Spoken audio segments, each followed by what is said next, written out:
pelaku pengeroyokan dan pembacokan Wahyu Saputra umur 20 tahun yang terjadi di pendestrian Jalan Jenderal Sudirman, Palembang, Kamis 27 April 2022 pukul 3 waktu Indonesia Barat terancam pasal berlapis.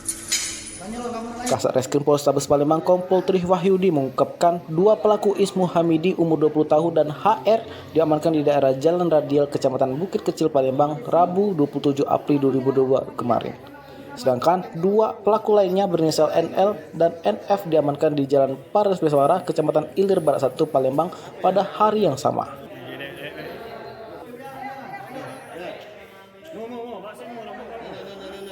Betul sekali, kami Satreskrim Polrestabes Palembang khususnya unit operasional Pidum berhasil mengamankan 4 orang pelaku. Kita kenakan pasalnya, dia ini berlapis, jadi kita lagi dalami karena awal ada niat untuk si pelaku ini mengambil kendaraan dari korban, sehingga kita kenakan percobaan 365 dan pengeroyokan 170, ancamannya di atas 5 tahun semua.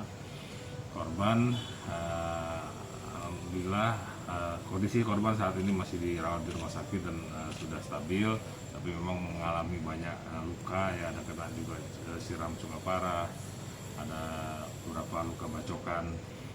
Untuk para pelaku, 4 orang ini berhasil kita amankan, awalnya 2, langsung berkembang ke 2 orang lagi. Dia menggunakan mobil yang digunakan juga sudah kita amankan. Senjata tajam yang dia pakai juga sudah kita amankan, ada celurit, ada pedang, segala macam sudah kita amankan. Saat ini kami akan proses sesuai hukum yang berlaku. Kita akan dalami lagi motifnya apa, dan kita akan terapkan pasal yang paling berat. Bang, mobil itu mau punya pelaku atau gimana, Bang? Bukan, mobil itu punya kawannya, ternyata punya kawannya pelaku. Dia pakai waktu saat kejadian. Kita cek, memang mobil itu terdaftar dan jelas itu punya kawannya pelaku. Bang, selain 4 orang ini apa?